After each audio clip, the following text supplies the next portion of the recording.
Hello, everyone. This is the Daily Collegian's freelance podcast brought to you by the Collegian opinion staff. We're both columnists. I'm Gracie. My name is Magdalena. And today we have a very interesting set of questions. So, yeah. So our first question is, you have a friend whose way of showing love is being mean. Where do you draw the line between playful mocking and outright bullying? What's your opinion? Well, I think that everyone that you interact with, you just have a different sort of, obviously, relationship with, but with that comes different ways of communication. So I feel like if you have a friend who you met in a situation where, like, maybe, like, the mean humor or, like, a weird event kind of brought you guys together, maybe that is just, like, what they assume is the best way to communicate with you. Drawing a line, though, I think that if you've expressed to them multiple times that things that they say or do upsets you and they keep doing it, that's when you have to draw that line and just tell them Boundaries. This is hurtful. Boundaries. Yeah. Set boundaries early, and sometimes I feel like different friends have, like, you get along with different friends who, like, act the same way better. So maybe if, like, their way of showing love is, like, a form of bullying, just be like, oh, I don't really, Tone it down, bud. Tone hurts it down. my feelings. Yeah. But I think it also, you have to sometimes give people the benefit of the doubt. I feel sometimes. Take it with a grain of salt. Yeah. If you know that person. Especially in college. Mm-hmm. Like, the first thing I learned here was don't take things personally. Yeah. I don't take anything personally anymore. So just also not becoming so attached and, like, personally involved with how people act towards you is something that may help, but at the same time I'm not justifying people being mean, but sometimes like you said, you just have to take things with a grain of salt. Yeah, and just take it and take what you want and leave what you don't, and just know, like, if their way of showing love is being mean or bullying, then at least they like you. I mean, it's bullying, but, like, they're showing your love Tough to love. you. Yeah. Oh God. But okay, next question. How can I make friends on campus? I've tried going up to people and saying random airplane facts, but it's not working. Maybe you're trying the wrong people. Or maybe just not airplanes. Maybe not airplanes, or maybe you need to go people who are in, like, aerospace engineering or, like, the plane club. I don't know, people. I'm sure there's, like, an aviation club, is there? There's a club for anything. Here, so maybe you're just not hitting the right target demographic.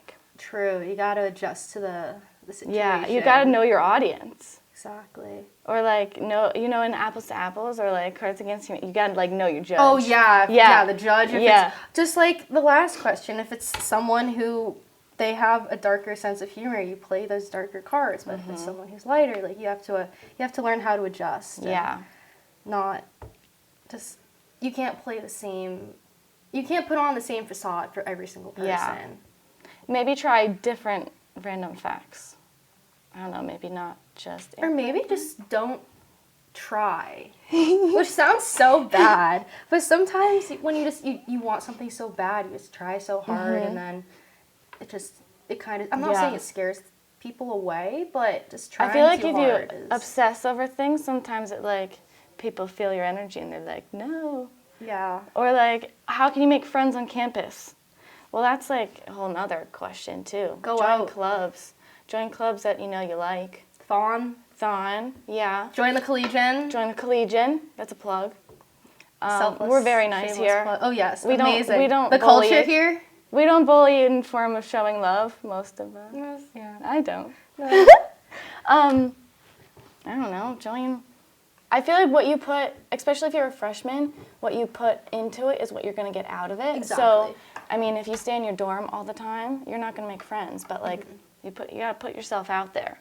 And give it's okay. is what you receive. Yeah. It's okay if you don't find people right away, too. Oh, yeah. You're probably going to cycle through. I had no idea who I was friends with. First week of school, everyone's new. Everyone wants to make friends. Yeah. They think that the first people they find are going to be the people they stay together forever. But it's not. And then you meet people in weird situations. I met the 3 girls that I live with now sitting outside of...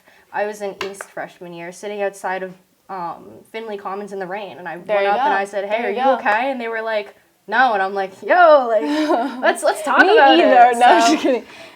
I didn't make, like, my greatest friends until like junior year. So it takes a while. Like people, I feel like definitely in high school, it's like forced proximity. So like you're kind of forced to be friends with them, and it's always a guarantee. Through elementary, middle school. Yeah, you've it's a known lot them for smaller. years.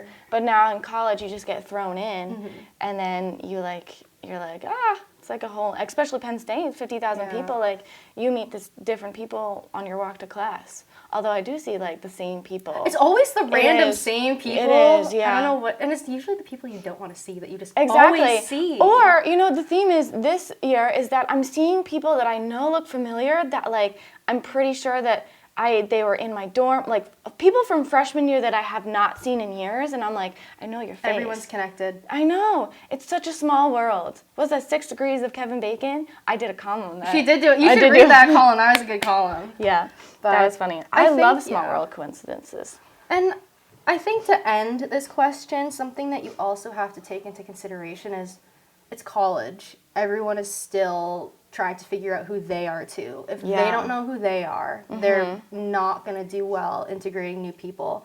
And emotional maturity too, social maturity. Like some of the people here, they don't know how to talk. They do Other not. people here, they don't shut up. So No. Yeah. And again, take everything with a grain of salt. You'll find your people. You just gotta, you know. Don't take it personal if you don't have friends. Like it's okay. Yeah. Like look at Dumbledore. Dumbledore. He had friends, but he lived in a hut. Like he had friends. He had friends, but he wasn't social overload. No. He was also like I don't understand big people man who on have campus, that social overload battery. They scare me. I don't know. I need some like alone time to like recharge. I can't like. That's also where I find people. Like when I want to be alone, and there are other people who have that same priority. Yeah. And so that's why you gotta go like where if you know like if you have a hobby like I like hiking, so I joined the outing club. Go where you're. Yes, exactly, and like that's why people do personality tests or like roommate tests. Didn't you do? I feel like we did like a rooming like. Oh yeah. Maybe for like. That was so it didn't do anything. I don't even. But that's why people like now. Me and my roommate get along so well because we like. It's only the two of us, and we kind of like we talk at night usually, and then during the day we're just kind of like doing our own things, and which is totally okay. We're eating in our silence, and that's because we both need time to recharge. So it works out well. You gotta befriend people that have the same interests, and you know. Okay, so next question. Help! I can't stop ordering out my food. Me too. I need to save money, and I do enjoy cooking, but making time for it has been such a challenge for me recently. From Takeout Tiffany. I feel like I relate to this because I need to stop spending money. Period. Am I going to? No, because money is replaceable. Time is not. Not to support her, but you know, so maybe just I would say like meal prep or something. I don't really meal prep, but like usually I get like one meal that I make for myself, and then it usually lasts me until like Thursday. If I make it on Sunday, I mean it's for like a family, but I just eat it every night for dinner, and then you don't have to cook from Monday through Thursday. Or I was gonna say if you get takeout, get it from a place that obviously that you enjoy. But whenever I get takeout from Condu, that lasts me 3 meals. I don't know what it is, but I feel like I'm eating it, and then Roots, like you're like chipping away at it, but it just doesn't seem to be going down. Yeah. So like, and then I'm not saying quantity over quality food, but like if you're taking the time to like order food or like go pick it up, like you might as well make it worth it, you know? Like and then like if it's like a $10 meal, like a Chipotle, that might last me 2 times. Oh my God, 2 Chipotle meals? Burritos? So then it's a $5 meal. Exactly. So then you're fine if you like split it up. Exactly. So you're just cost effective. And it's like, if you don't have a car, obviously, like I don't have a car up here, I'm out of state, but Target, they have little like meal bags now. I don't know how they are. They look kind of scary, but like, I mean, they're there. So, and people are buying them because they're still in the store. So I feel like just experiment. And like what I've done is sometimes I'll go to like the salad bar and I'll just get like vegetables or whatever. And like, if I have time, I'll like saute them at home and like make pasta or like just kind of like piece my own meals together from the dining hall. Which it's also different if you have a kitchen or if you're in the dorms. Like I have a kitchen, so like it's a lot easier to eat healthier or, you know, not eat out as much. And, like, because I have a whole food stock. readily Yeah. available. But if you're in the dorms, like I know one of my friends, he lives in the dorms, but he also like, he'll get some Trader Joe's stuff. So if you don't want the dining hall food, because that's like, Icky. you don't feel good after a while. No. But you could like supplement with other things. So then you have like tasty Trader Joe's stuff, but you don't have to buy it because you got it for groceries. I don't know. Yeah. Well, then that would require you to like get a refrigerator. But again, there's other ways. You can get snacks and stuff like that to hold you through. And, like, I don't know, people who, I personally don't eat 3 meals a day. I don't No. remember the last time I have. No. But Yeah. I think that, Which is bad. yeah, like, Eat your meals, eat your 3 meals, meals a drink day. water, drink milk. Oh my God, the people at the dining halls who used to we called them recreational milk drinkers because Oh, they would just have glasses of milk. Nothing else, just glasses of milk. But, I don't think I've drank milk in years, actually. I don't drink it anymore. I'm a nut milk person, personally. Okay. I like that. I only get milk if I'm making like oatmeal. Then I'll get milk because I need to like make the milk with. No, oatmeal? Oatmeal is such a good dorm food. Like, Yes, it really is. And add peanut butter to it. If not, if you're allergic to nuts. Yeah, if you're allergic to peanut butter. But no. peanut, and it's filling too. It is filling. And it's protein. It's good for protein. you. Peanut butter is just... It is. It is. I used to hate peanut butter, but now I like it. I feel bad for people who are allergic know. to peanuts, but... This thing's- I think sun butter is kind of weird, though. Like the little Lunchables that Yeah. we used to have. With, like, Yeah. the Uncrustables. Oh, You know those I little always things? wanted them. My mom never got them for me. Oh. But, yeah. We're going off We right are now, going. but... Sorry to people who can't eat nuts. Yeah, I tried that's- to. My friend has a nut allergy. I tried to feed her pesto the other time. I was Oh, like, God. oh, that's not good. Sorry, Nicole. Nicole, if you're watching Love this, you. Maggie does love you.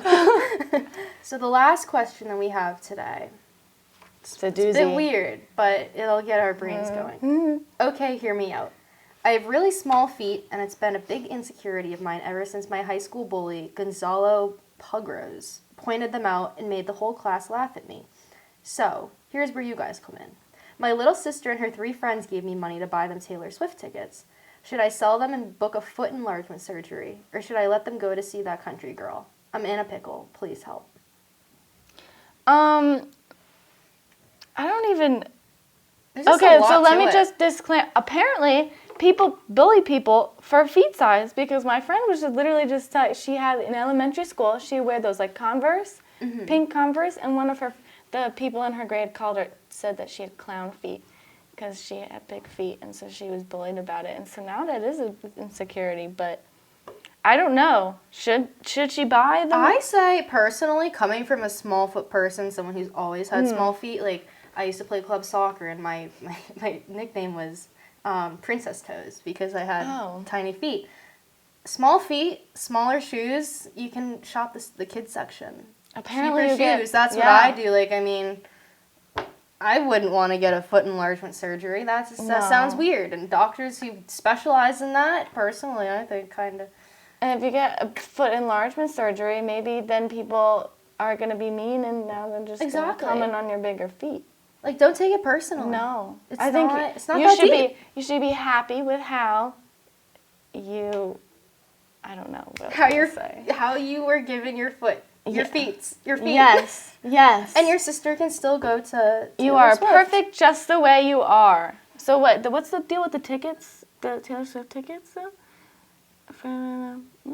Should they sell the tickets and get a foot enlarged? No. I feel like Taylor Swift is like, you What gotta size go foot see does Taylor Swift. have? That's a good question. Also, it's Taylor Swift. Why would you sell the tickets to go? I don't know. I feel like Taylor Swift has a 8.5 shoe size. so. Ariana Grande has a size 6 foot. There you go. Nothing to be ashamed of. Nothing to be ashamed of. Also, they're just feet. I was gonna say their feet. Yeah. Feet take you everywhere. What Yeah. would you do without your feet? Be grateful for your Exactly. feet. Exactly. You should. Yeah. It's not as big as a pickle as. I feel like. You're good. Yeah, you're Use good. those You're Taylor chilling. Swift. You're chilling. Use those Taylor Swift tickets to go see Taylor Swift. Experiences. Yeah, Experience. she's on her. You know, she's iconic. You gotta go see Taylor Swift. 8.5 size foot. Yeah. Maybe if you go, she'll give you one of her shoes. There you go. You never know. I think that's all we have for you guys Yeah. today. Thanks for listening. And Hope it helps. we're not professionals No. by any means, but I'm Gracie. I'm Magdalena. And until next time. Yep. That was the podcast. Bye.